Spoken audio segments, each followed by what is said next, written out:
रामकृष्ण हरी. कटेवरी हात विटेवरी उभा तोच जगाचा पोशिंदा. आणि याच पंढरीत याच भाविकांसाठी सागर डेव्हलपर्स घेऊन आले आहेत भव्य ओपन प्लॉट प्रकल्प, ते सुद्धा दर्शन रांगेच्या अगदी जवळ. इथे पाठीमागे आहे दर्शन बारी. नगरपालिका हद्दीतील नियोजित आराखड्यातील 50 फूट डीपी रोड. संपूर्ण प्रोजेक्टमध्ये अंतर्गत street lights, plot demarcation, plantation आणि प्रत्येक प्लॉटला स्वतंत्र नळ कनेक्शन. संपूर्ण प्रोजेक्टला तारेचे कंपाऊंड. ज्येष्ठ नागरिकांना बसण्यासाठी बेंचेस. चला तर मग आत्ताच बुक करा मठासाठी किंवा आपल्या हक्काच्या घरासाठी आपल्या हक्काचा प्लॉट, तेही अगदी माफक दरात. ताज्या घडामोडी पाहण्यासाठी आमच्या YouTube चॅनलवरील PVR म्हणजेच पंढरी वार्ता या न्यूजला सबस्क्राइब करा आणि शेजारील बेल आयकॉनवर क्लिक करा. तर मंगळवार दिनांक 10 डिसेंबर रोजी आमदार गोपीचंद पडळकर, आमदार सदाभाऊ खोत आणि माजी आमदार राम सातपुते यांच्या उपस्थितीत मार्कटवाडी येथे आयोजित सभेस या गावचे ग्रामस्थ तसेच या मतदारसंघातील महायुती समर्थकांचा मोठा प्रतिसाद मिळाल्याचं दिसून आलं. यावेळी बोलताना पहा काय म्हणाले. आणि व्यासपीठावरील सर्वच प्रमुख मी सगळ्यांचे दिलगिरी व्यक्त करतो, कारण सगळे या ठिकाणी माळशिरस तालुक्यातले नेते मंडळी बसलेले. या सगळ्यांनी या तालुक्यामध्ये प्रस्थापितांना घाम फोडलेला होता आणि तुम्ही सगळे गावगाड्यातली शेताभातात राबणारे माझे शेतकरी, तरुण मित्र आणि माता भगिनी आणि पत्रकार भावांनो, मी मार्कटवाडीला खऱ्या अर्थानं दंडवत घालायला आलोया. तुम्ही एक इतिहास केला आणि त्या इतिहासाची दखल ही देश पातळीवर घेतली गेली. आपण शेताभातात राबणारी माणसं, इंद्रजित भालेरावांची कविता मी तुमच्या भागात फिरत असताना भाषणामध्ये म्हणायचं, काट्या कुट्याचा तुडवीत रस्ता माझ्या गावाकडे चल माझ्या दोस्ता. काट्या कुट्याचा तुडवीत रस्ता माझ्या गावाकडे चल माझ्या दोस्ता. इथं मातीत मळतात माणसं, कशी खातात जीवाला कसता, माझ्या गावाकडे चल माझ्या दोस्ता. ही कविता आपण म्हणायचं इंडियातल्या पोरानं गावाकडे यावं. गावातली माणसं कशी उन्हा ताणामध्ये राबतात बघावं, ते कशी हाला अपेष्टामध्ये जगतात ते बघावं. त्यांचं खळं कसं लुटलं जातं या आणि त्याच्या हातात एंडो सल्फानचा डबा येतो या, ते न बघायला यावं. खळं कोण लुटतं या त्याला कळावं म्हणून गावाला यावं. पण मार्कटवाडी गाव भाग्यवान आहे, खळं लुटणारा गावात आला.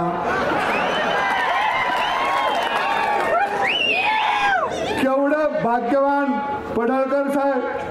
आम्ही ह्यांना म्हणायचं, अरे दिवसा ढवळ्या तुझं खळं या लुटत या,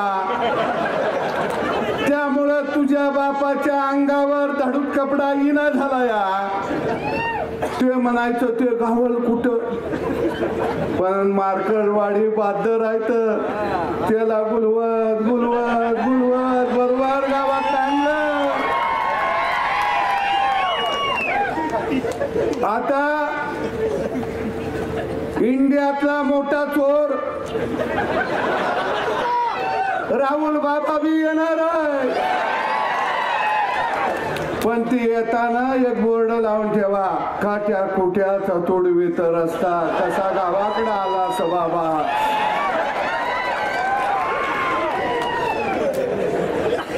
म्हणजे राहुल बाबा कुठं जात होत, अमेरिकेला, जपानला, रशियाला, त्याला माहीतच नाही की या इंडियामध्ये भारत नावाचा देश आहे आणि साधी साधी दगड मातीची बी घर आहेत. राहुल बाबा, आम्ही बी तुमचं स्वागत करू, हाय असाच मंडप ठेवू, तुम्ही म्हणला तर भटजीला बी बोलू. कारण गावाकडच्या मंगल अष्टका ऐका जरा कशा असत्या त्या.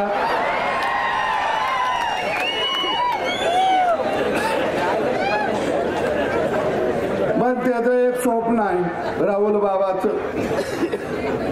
मेरी शादी कब होगी जब मैं पंतप्रधान बनने के बाद होगी. मरकडवाडी गाव हुशार आहे. इथं पडळकर साहेब सांगतील त्यांना बॅलेट पेपरवर निवडणूक घ्यायची आहे. बिचाऱ्याचं लगीन झालं पाहिजे. पोलिसांना मी विनंती करतो त्यांना 2 डबं मांडून देतील. बॅलेट पेपरवर मतदान होऊन दे, तो गडी निवडून येऊन दे आणि त्याचा शपथविधी इथंच करतो आणि अक्षदाबी इथंच टाकतो.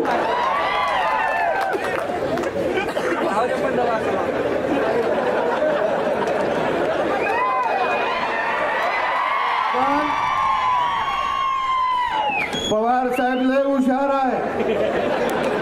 त्याच्या लक्षात आलंय की आपण हरायला का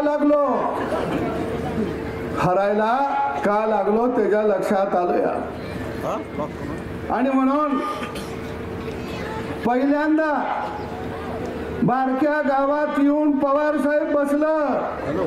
का बसलं? पहिल्यांदा राजकीय हत्या त्यांची झाली 50-60 वर्षात. पहिल्यांदा ते गैवर घालायला गावात आलं. पण त्याला कसं गैवर घालायचं आपण सांगितलं पाहिजे. आपल्या गावगाड्यात असतो का नाही गैवर, आता तुला कोण आहे का ग,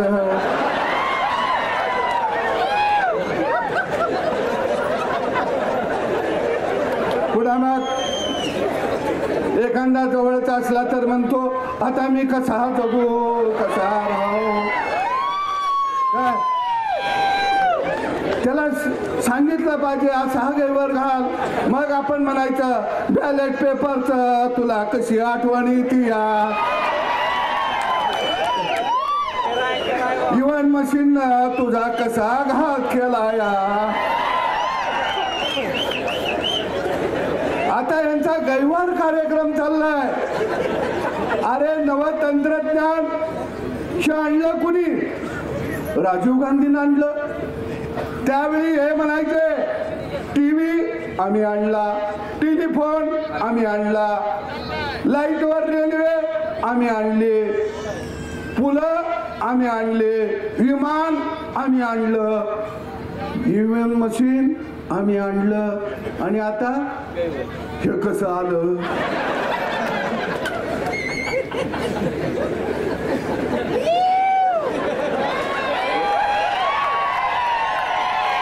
ते ईव्हीएम मशीन कसं आलं? गोपीचंद पडळकर निवडून आलं. आता हे असं चाललंय. काय तुम्हाला ह्यांना बॅलेट पेपर का पाहिजे माहित आहे का? बॅलेट पेपरवर मतदान झालं, पोलिंग बूथवर टप्पवी हीच मारती ती. तुम्ही म्हणणार कस काय, माझ्याकडे चितार येत आहे. राजेश खन्ना मतदान करतोय आणि त्याला सपोर्ट कोण करतंय? राजीव गांधी आणि सोनिया गांधी. आता या मशीनला सपोर्ट करायला येत नाही. बरोबर आहे? खटक्या जागा पलटी. आणि बॅलेट पेपरवर मतदान झालं की काय होतं? 2-4 मतांना हरायला लागलं की मग 2-4 बॅलेट पेपर तोंडात घालायला येते ती, गिळायला येते ती. आता एवढं मोठं मशीन गिळायचं कसं?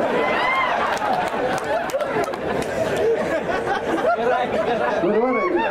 काय पेपर फाडायला येते, काय खिशात घातलं आणि आपल्या एखाद्यानं ऑब्जेक्शन घेतलं, त्यानं खिशात घातलं तर गडी पळून जातो या. म्हणून यांना बॅलेट पेपरवर पाहिजे आहे, दुसरं कारण काही नाही. आणि पवार साहेबांना झोप लागना. 60-70 वर्ष सत्ता भोगली, माणूस शांततेनं झोपला पाहिजे हो का नाही? इथं आता आमचं काका बसले, दाढी पिकली. पिकले का तुम्ही? काय म्हणता? प्रपंच लेकरांचा. आता मी निवांत. पण ही गडी म्हणताय का?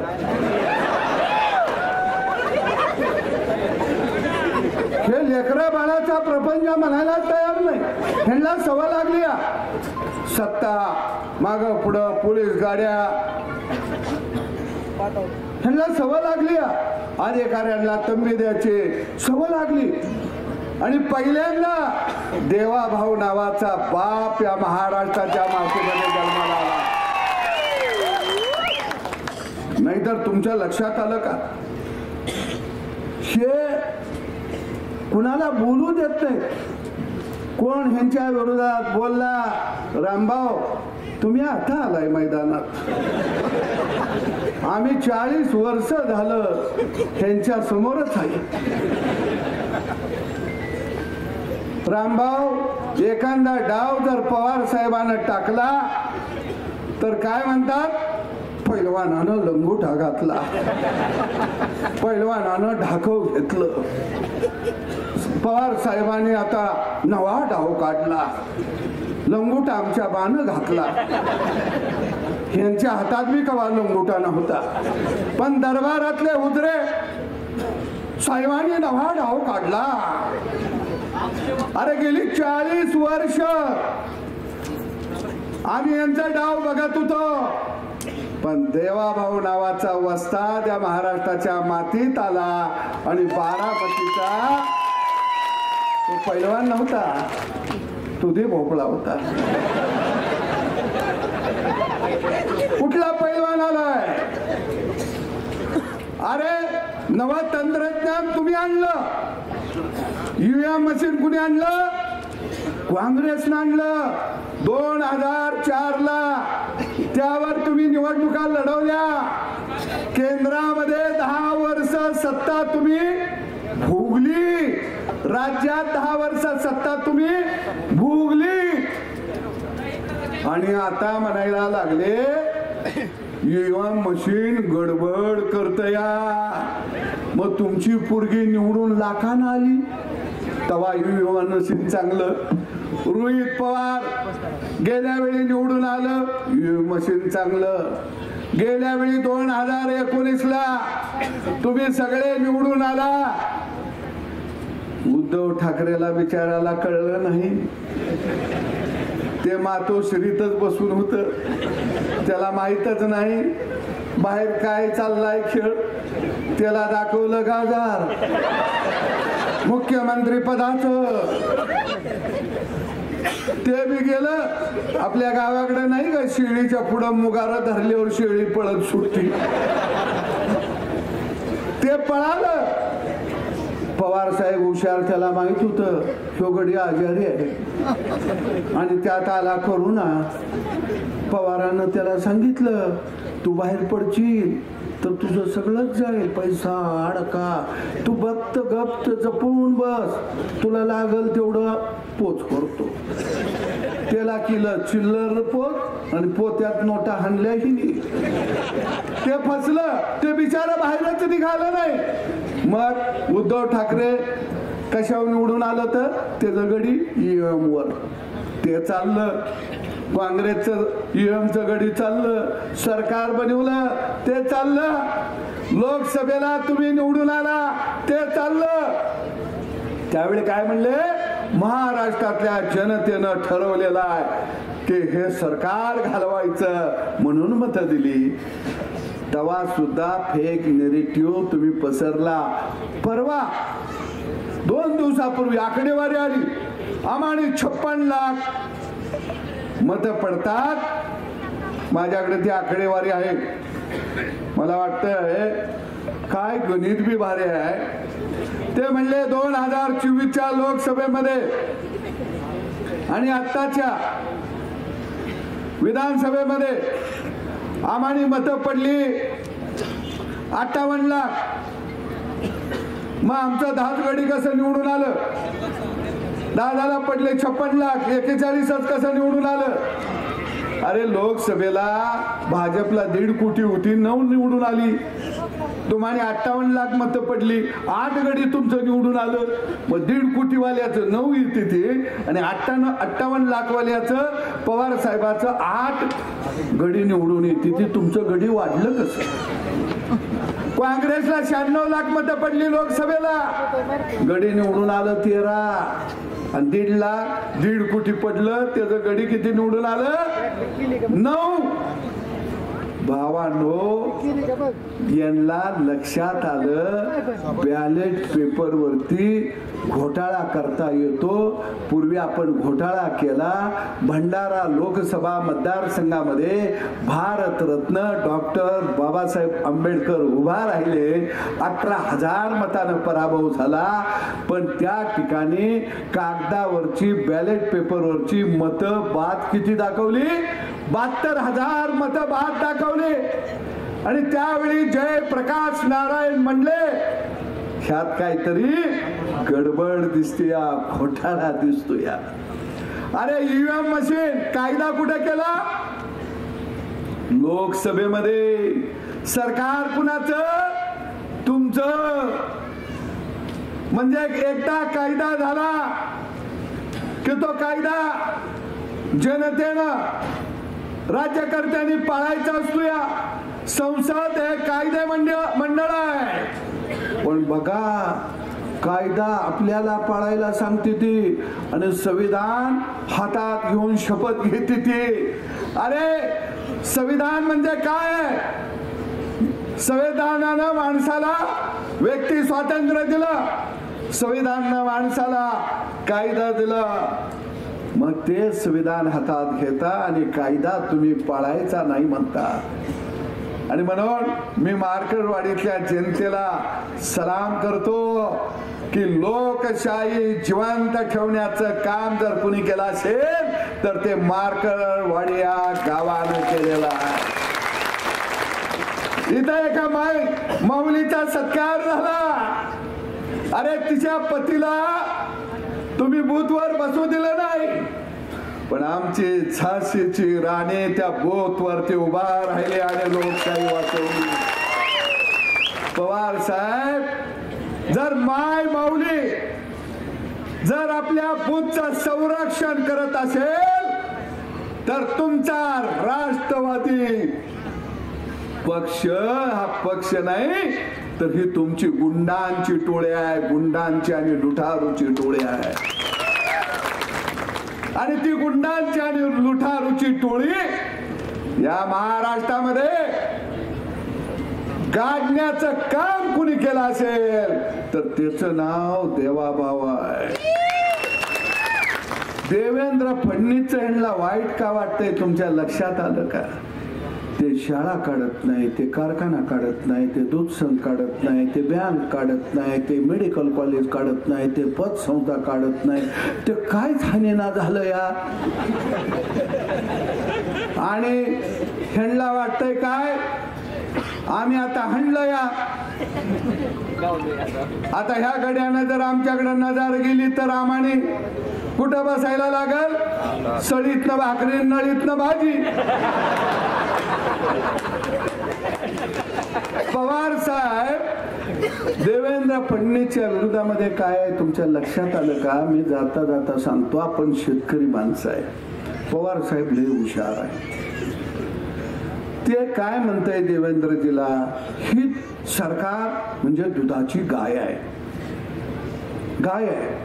ते काय म्हणतं, या दुधाच्या गायीला खुश ठेवायचं असेल तर तिला चारा घालायचा. म्हणजे आपल्याला थोडं काहीतरी अनुदान दे, कुठं सोसायटीला चेअरमन कर, कुठं सरपंच कर, कुठं अजून मजूर सोसायटी काढून दे, कारखान्याला डायरेक्टर करून टाकायचं, सूतगिरणीला करायचं, दूध संघाला डायरेक्टर करायचं, बँकेला करायचं. एकदा डायरेक्टर झाला की गडी काका फुगवतच असतो.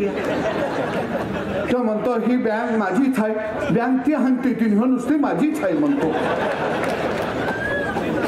हा दूध संघ आमचा आहे. काय आहे त्याच्यात? खंगाळलेलं पाणी तर मिळतंय आपल्याला.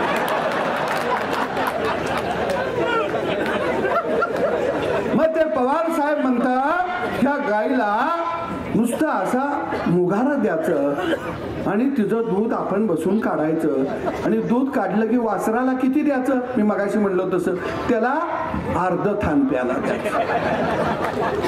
3.5 थानातलं दूध आपणच हाणायचं.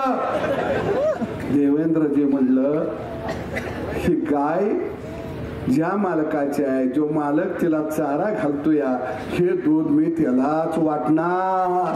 पवार म्हणलं हे दूध जर मालकाला वाटणार असतील तर आम्ही गाय पशी ठेंगड घेऊन बसणार, तुला कास जवळ येऊच देणार नाही.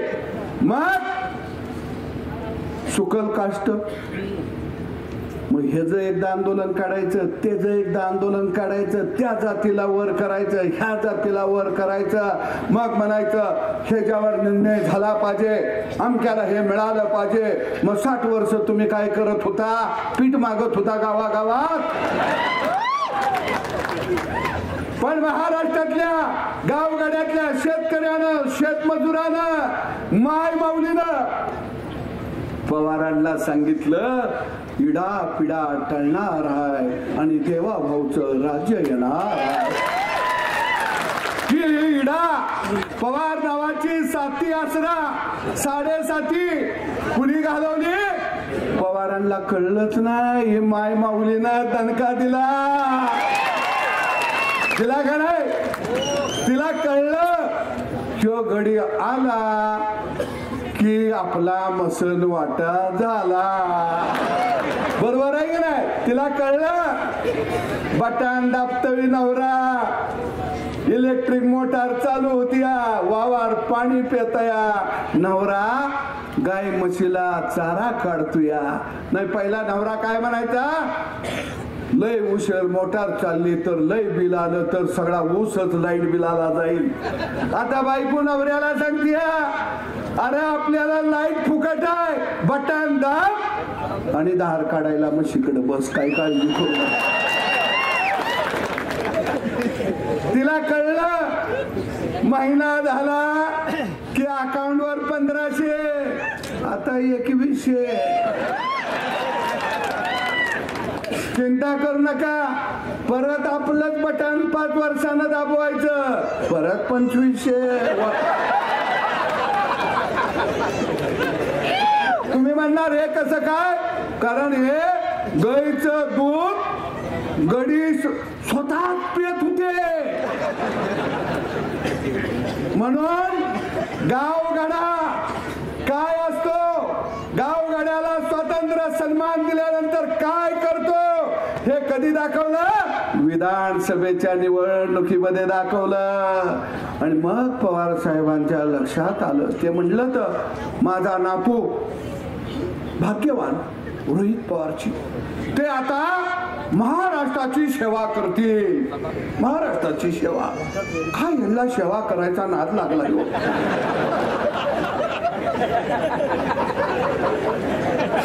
ही काय गाय म्हशीला धुयाची सेवा करतील म्हणत नाहीत, रानात पूसाला पाणी पाजतील ही सेवा करायची म्हणत नाही. महाराष्ट्राची सेवा, अख्खं घर तुमचा बी तालुका तसाच आहे. लिकरू जन्माला आलं की ती शेवेलाच येत सेवा करायला, अख्खं घरदार सेवेवर आहे. बँकेला कोण चेअरमन होतोय, डायरेक्टर होतोय, काय म्हणतो सेवा करायची आहे. दूध संघाच्या माध्यमात सेवा करायची आहे, कारखाना सेवा करायचा आहे. किती यांना सेवा करायची हौस आहे हो. आता जर ही गडी सेवा म्हणले की यांना म्हणायचं ये जरा गाई म्हशी धुयायच्या आहे, त्या तू काही सेवा. कसली सेवा, रामभाऊ म्हणले त्यांना आता वाटलं तर सरकार बदलतं या, आपण जिल्ह्याचे पालकमंत्री होणार, ह्यांना सत्ता गाजवायची, लोकांना गुलाम म्हणून त्यांच्याकडे बघायची सवय लागली या. पण मी तुम्हाला सांगतो या लोकशाहीचा आधार खऱ्या अर्थाने या मार्करवाडी सारख्या गावानं केला. आणि म्हणून गोपीचंद पडळकर सारखा माणूस आज आमदार म्हणून पुढे आला. तो सेवा करायची म्हणून आला नाही, तो म्हणतो गावगाड्याला मला सन्मान द्यायचा आहे म्हणून मी आमदार झालो. या आणि हे कशी सेवा करायची. अरे तुम्ही सेवा करशील मग आम्ही कवा करायची. आणि यांच्या पडळकर साहेब त्यांच्या घरात पोरगा जन्माला आलं, बारसं झालं, मोठं व्हायला लागलं की गावातल्या मुद्र्यांचं चालू. हे साहेबांचं पोरग फार बुद्धिमान आहे, प्रचंड अभ्यास आहे आणि यांची नावं बी लय भारी असते. सिंह सिंह रणजित सिंह, दिग्गज सिंह, धैर्य सिंह सगळं शहर जन्माला येते. आणि आमच्याकडे काही सगळी मरकुडी येते ती.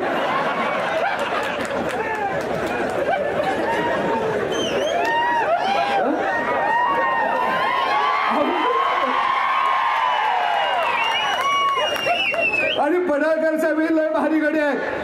आता सरकार आपलं आलंय, आता साहेबाकडे जॅकेट घालून हे करून जाणार देवेंद्र साहेब. आणि म्हणणार फडणवीस साहेब तुमच्यासारखा बुद्धिमान माणूस नाही, फार साहेब तुम्हाला दूरदर्शी, साला लगेच चिकन तिकडं उडी मारती ती. आणि आमच्यासारखं बांधावत बसतं यार, गेलं गेलं गेलं.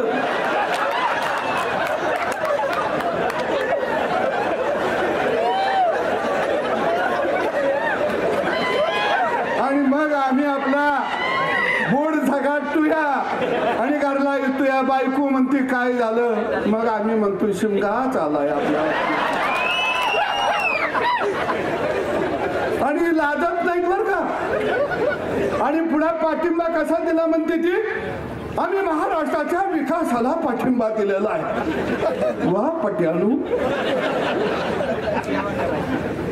पण काही असू दे, मरकरवाडीला परत धन्यवाद करतो. गडी धावत पळत आला तुमच्याकडं, कसा का असेना पण बघायला मिळाला.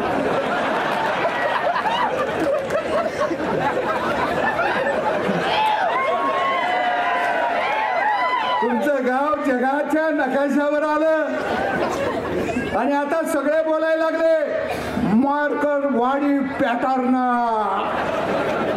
काय भारी काम आहे. आता एक काम करा, गडी आलं की जरा गया बिया जरा रस्त्याच्या कडेनं बांधा, पाण्याच्या बादल्या ठेवा, शॅम्पू ठेवा, चकाचक करून देते गडी. जरा खराट ठेवा, रस्त फस्त लोटायला आणि म्हणायचं ह्याला नाव द्या मारकरवाडी पॅटर्न. सगळं गडी लोटायला लागलं.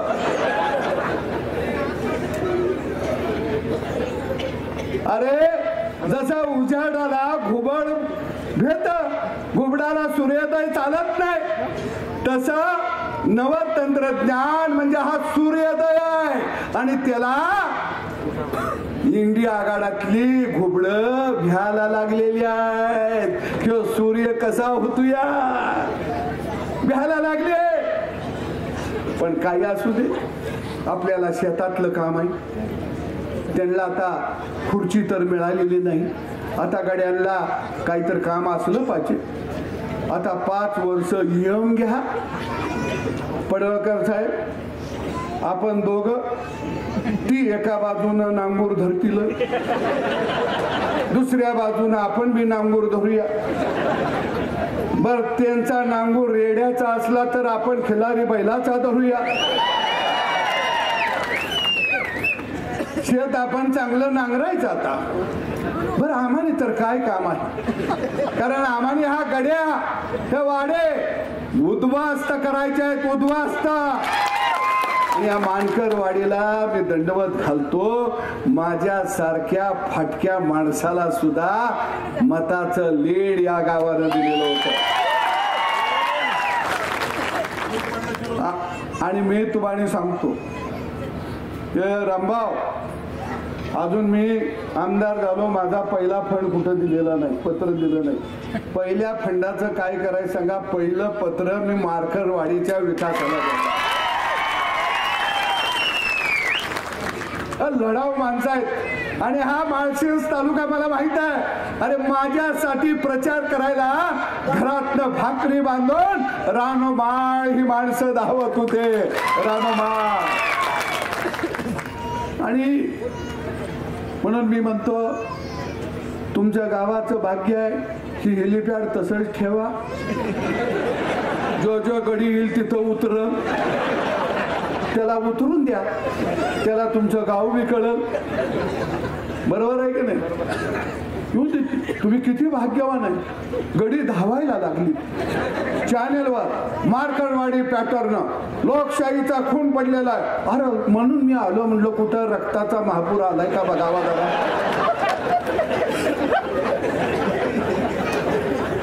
कारण मग मला रक्तदान करायला बी माणसं जरा मागं पुढं करतील म्हणलो, इथं 2-4 बॅरेल भरा होतं. अरे लोकशाही कशी, मी तुम्हाला जाता जाता सांगतो. अरे ज्यावेळी काँग्रेसला या राज्यामध्ये देशामध्ये 5वी बहुमत मिळालं, 400 जागा 350 जागा, त्यावेळी लोकशाही जिवंत होती. अरे काँग्रेसला ज्यावेळी या देशामध्ये आणीबाणी लावली, खटले न चालवता अनेक लोकांना तुरुंगात टाकलं, त्यावेळी लोकशाही जिवंत होती. दुसऱ्या बाजूला लोकसंख्या नियंत्रणात आणायचे म्हणून गावागावात जाऊन जबरदस्तीनं तुम्ही नसबंदी करत होता, तेव्हा लोकशाही जिवंत होती. अरे देशातल्या सगळ्या योजना, विमानतळ, चौक ह्याला काँग्रेसच्या नेत्यांची नावं देत होता की लोकशाही जिवंत होती. आणि आता तुम्हाला उतरता कळा लागल्याबरोबर लोकशाही बुडायला लागली, अशा हकाट्या पेटता. अरे शाळेंना नावं कुणाची, कारखान्यांना नावं कुणाची, दूध संघाला नावं कुणाची, रस्त्याला नावं कुणाची, चौकाला नावं कुणाची. म्हणजे तुम्ही डायरेक्ट ब्रह्मदेवाच्या अंगठ्यातनं खाली येत होता का? सामान्य माणसाचं नाव एखाद्या चौकाला नाही आलं, एखाद्या विमानतळाला लढणाऱ्या, देशाला स्वातंत्र्य देणाऱ्या माणसाचं नाव नाही आलं. अरे तुम्ही लोकशाही ही वेठ बिघार बनवलेली होते, लोकशाहीला तुम्ही गुलाम बनवलेलं होतं. आणि या लोकशाहीला मुक्त करण्याचं काम या देशामध्ये आदरणीय नरेंद्र मोदी यांनी केलं. आणि म्हणून मी जाता जाता सांगतो, यो मशीन चा जो ह्यो कालवा चाललाय, ह्या कालव्याला काहीतरी नाव द्यावं लागेल. गावात एखादं मेलं तर पै पाहुणं लेकी बाळी जुमून गैवर घालते त्या. तसा मला तर एवढा आनंद वाटायला लागलाय. सत्ता नावाची रक्त पिपासू व्यवस्था यांच्या समोर आता मरून पडली. पण मला खरंच वाटत नव्हतं ह्या डोळा पवार साहेब सारखा माणूस सुद्धा मेलेल्या, आयुष्यभर भोगलेल्या सत्तेच्या जवळ येऊन गैवर घालून रडायला लागत. म्हणून इथं जी येत आहेत ती सगळी गैवर घालायला येत आहेत. मार्करवाडीतल्या मी जनतेला आव्हान करन, कारण एखादं जर गैवर घालत असलं तर आपण त्याचं साठवण करायचं असते. ते गैवर घालायला लागलं तर म्हणायचं असं करू नको, मी आहे तुझ्या बरोबर, तू म्हणतोय ते खरं आहे, पुढच्या वेळी बदल करूया आपण, अजिबात काळजी घेऊ करू नका, हे चुकीचं झालं, हे मरायला नाही पाहिजे होतं. कारण गैवर घातलं की आपण साठवण करतो का नाही? कारण रडणारा एखादा म्हणतो का नाही, आता मी कसा राहू, कुणाकडे बघून जगू, मग म्हणायचं माझ्याकडे बघून जग. आता दुपारी नाना पटोल्यांचा गैवर आहे, पण तुम्ही गैवर घालायला जेवून खाऊन या, नाहीतर बिन जेवणाचं इचेला आणि उपाशी तुम्हानीच मारतील. खाऊन पिऊन या. आणि राहुल गांधी जर आलंच गैवर घालायला, तो तर अख्ख्या देशाचा गैवर घालायला येणार आहे. त्यावेळी रामभाऊ मला आणि गोपीचंदला निमंत्रण द्या, कारण साठवण करायला आम्हाला बी यावं लागेल. आम्ही येतो.